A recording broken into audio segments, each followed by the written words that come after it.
Hello my lovely people, good morning, good afternoon, good evening, good night. It depends on where you're watching from. Welcome to my YouTube channel. My name is Jen. If this is the first time you're watching me, thank you so much for stopping by. My return subscribers, from my heart to you, I love you. Thank you. So today I am here to analyze, for those of you that did not watch Peter OBI'S interview with Adeola, and don't worry, I got your back. I watched it all from the beginning. You know, it's over 1 hour. So I watched it all from the beginning and the end. And I watched it again so I can take some points and some questions that people ask. So I can come here and lay it to you. So you didn't miss anything. I am here to lay it to you. So welcome again to my YouTube channel. So Obi, for those of you that don't know, Obi is one of the presidential candidates in Nigeria that all Nigerians are yearning and praying that all those armed robbers and all those thieves in Nigeria will let be, so he can be the Nigerian president and make things good for our people. So our people are putting everything on the line. Our people are donating money. Our people are praying for him. Our people are donating houses. Our people are doing everything to make sure that this man become the president of Nigeria. So Adeola invited him and he came as a good man that he is. God have mercy. If you don't know somebody who is down to earth, it's Peter Obi. Even my little niece, this one that you are watching about here, it was there. Right there in the chair with him. Can you guys beat that? Can you sit down there with Adeola as a regular person? This is my little niece staying there saying this is Peter Obi, and they even call him Peter. They say this is Peter Obi. Adeola Tinubu cannot even come to a singular Let us see what is going to happen on this debate. Our Atiku, is it the one that you will meet when he's busy stealing our money? I beg. This is the point of what Adeola asked, what some people call in and ask, and he even promised to come back again. This one, they will do it on a Zoom, and then Nigerians, home and abroad, everybody will come in and just ask the question and just go with him. So, I'm analyzing Adeola and Obi's interview. He said, they asked him, Adeola, I said, what are you going to do with all these youth that are yearning, that want you, that have your hope? You are their hope now. All the hopeless youth have you now as their hope. You alone are coming out now. So he said, listen, that all the people, he said, I am not here to give people money. That's not how to build the economy. But he said he is interested in investing in all the youth. He said he is interested in getting some. He said he gave example of how the other countries did it, where people have some small business. He gave example. He said, example, let's say somebody is doing something and you put 5,000 on that person, and one of the things that the person will do in 1 year, the person will hire about 20 people. And that's how jobs are created anywhere in the world. You invest on people that are doing business or want to do business. You invest on them, you help them, you encourage them, you make it easy for them to get a loan, for them to start whatever it is. And then one of the things, within 1 year, the person hires about 20 people. And when you do that, that's how jobs are created. That's one of the things. He say he will invest in you. So we are getting somewhere. Then the second question they asked him, they said, no matter what, Adeola said, what do we do about this electricity business? So he said, with everything, he will do everything in his power to change the situation in Nigeria. He said now that we are getting only 4,000. In over 200 million people are getting 4,000 max, 5,000 megawatts, or however they calculate it. I don't know. You guys know. I don't know. Put it down there in the comment section. He said by 5 years, he gave 5 years. In 5 years, Nigerians will be getting 200 times more than what they are getting now. So We have hope with light. He said, that's why I'm giving, he said, if I do not make Nigerians get light, he's a failure. I will make sure that Nigerians will get light. He's promised us 200 times more than what we are getting now, which is nothing. So 200 times of the 4,000. Do the math and you will tell us where we are going after 5 years. God, tell me that God is not in this. So they asked me, they said, number 3, they asked me, what are you going to do with all this education, all this ASU, all this. So he said, you know why they are doing this? Because they said, education. The more educated people are in any country, the more successful they are. So they want to make people poor. They want to make people, and he said, education, it will be one of his priority to make sure. They asked him again, so what about this ASU thing that is going on? He said, if I am there, we will make sure that it won't be that long. Even the way things will go, there won't be any ASU strike. There will not be. Yeah, so they asked him, he said, I will not dash anybody money, or I will create jobs. I will make sure that I will create jobs so that all this brain drain that is happening all over will be a brain gain for us. Okay. They asked him, they said, because of the security in line, he said, Nigeria will be so good that all Nigerians that have left will come back to Nigeria to invest. I said a big amen. As soon as I heard that, I said a big amen. So he said all the Nigerians that have gone, because most Nigerians are staying outside because of what the hopeless place that we call our place. He said, don't worry, everything is going to be well. Once you put light, put security, put this, put that, all Nigerians that have gone, they will come back and invest in the country. He said numbers. He said it will be a zero tolerance of corruption.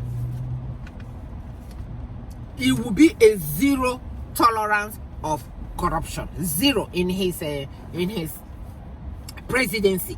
There won't be anything of corruption. He said there will be state police. I said, God, there will be state police. There will be state police, so the governors can finally do something. The governors can finally stop running to Abuja to look for police.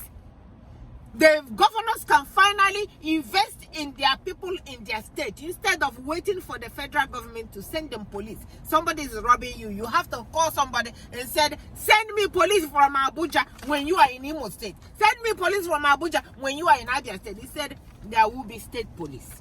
So all those things that we are looking for is coming. So, I wrote my stuff down. So they asked him, you have said it before about people that are running the engine that have already knocked. Like you have car engine that have already knocked. He said, what do you do about that? He said, I was the one that said that. He said, we will take the key from someone who has knocked the engine. All those people who have knocked our engine and their own engine have knocked. Their own engine is leaking. Their own engine is wearing diaper. Their own engine is shaking. Their own engine, everything. He said, we will take the key away from them now. He said, I will be open to Nigerians. I will be so transparent. I will be open to Nigerians. They will know where this driver, the driver of the new car, is going. That one made me so happy. He said, I will be so open to you Nigerians. So I'm cutting this thing short for 1 hour video. So you guys will have patience with me now. So somebody called in and said, I have been in California. I've been in America for 40 years. We want to come home, but we cannot come home.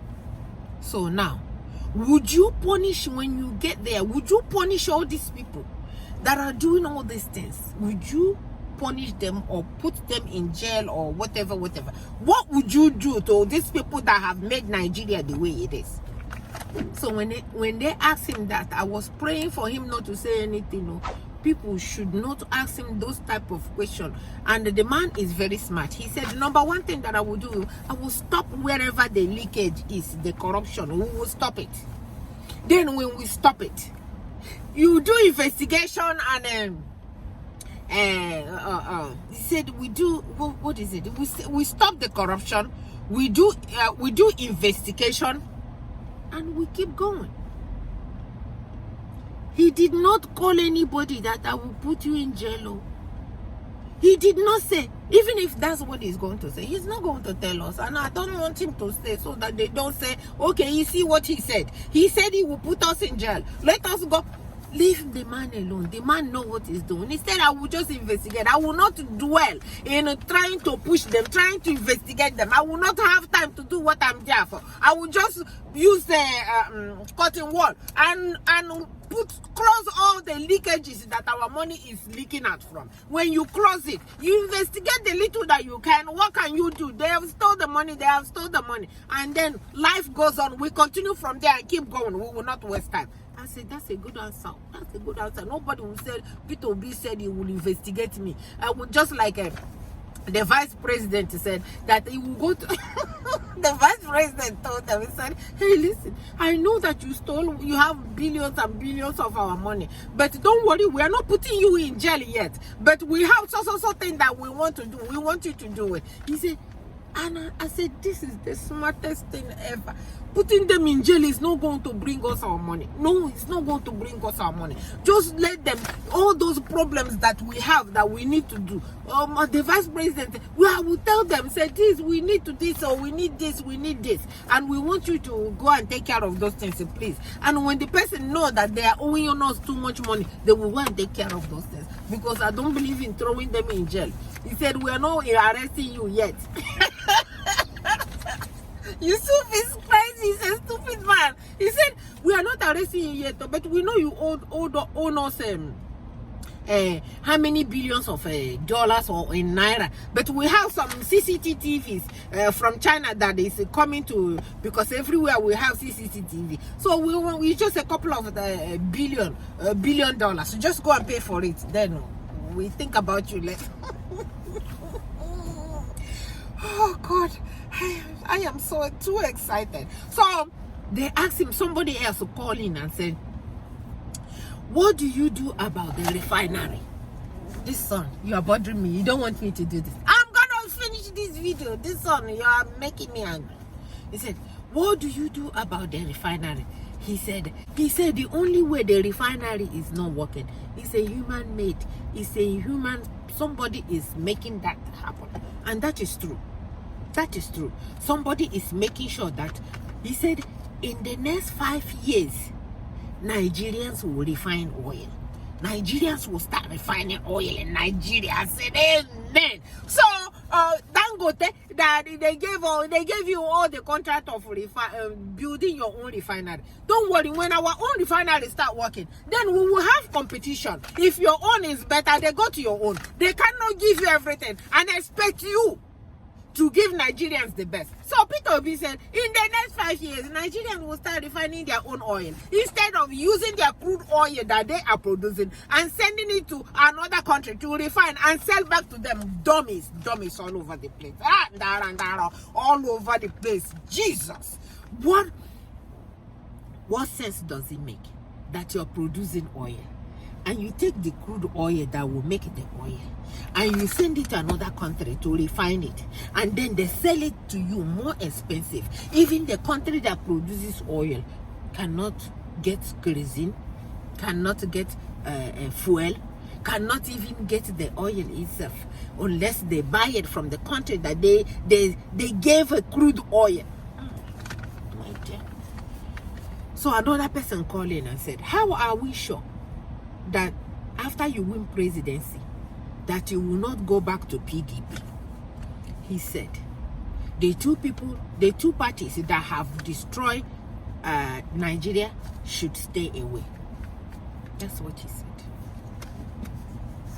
Then the cocoa of the day is when somebody called in and said, what are you going to do about people in diaspora? About people in in diaspora that is running that Nigeria, that is remitting billions and billions of dollars every year to their people at home. What are you going to do? He said even Ghana, their people are outside are voting. Even all the small countries. 200 million Nigerians, over 60 million Nigerians that live outside, they cannot even decide on what is happening in the country. What do you say about that? Hey, Jesus! I started dancing, and he said, this is the last election that Nigerians in diaspora will not vote. This is the last election that Nigerians in diaspora will not vote. So when he gets in there, he will make sure that us in diaspora will be part of the people that will make a decision on what is happening in our country. If that, the light, the security is all he was able to do in Nigeria, I am grateful. I am grateful. So this is some of the things that happened in there, and he was running late and he had to run. This man is, oh my God, he had to run away so he can catch his flight. And as he was going to catch his flight, this is him dragging his own bag. Tell me, Ahmed Tinubu, can Ahmed Tinubu do this? This is him dragging his bag, running to go and catch his flight, so that he can go to there. The man is in Washington, D.C., where I am.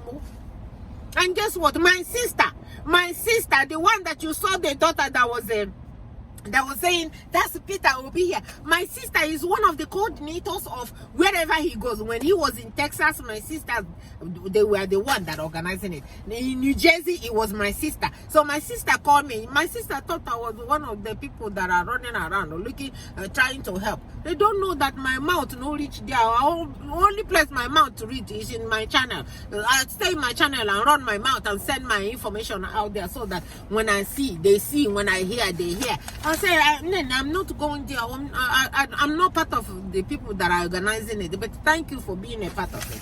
So my lovely people, this is the Adeola interview that broke the internet, that more than, or if not all, up to 300,000 that have watched it in Adeola's channel. That is our new president. Tell me, if they invite Ahmed Bola Tinubu, will he go to Adeola's house? No. If they invite Atiku, will he go? No. During anything now, look at, even Ahmed Bola Tinubu could not even go to NBA interview to go and answer to Nigerians, to go and talk to Nigerians. And if this is the person you want to give your vote, they said giving a vote to Peter Obi, it will be a waste. Now waste it. They say giving Peter Obi a vote is a waste. Waste the damn vote. If I'm in Nigeria, I will waste my own. I will waste it in Peter Obi. Let all of us waste it in Peter Obi and let us see. Because they want to brainwash you. They want to continue to brainwash you. That's why they're telling you voting for Peter Obi is a waste vote. Waste the damn vote. Tell them I'm going to waste the vote. I want to waste it. You've been wasting it all these years. Did he give you light? You've been wasting it all. You've been giving it to them all these years. Did he give you road? Insecurity. Are they not the ones that are deleting people front and back every day so that they can waste the damn vote?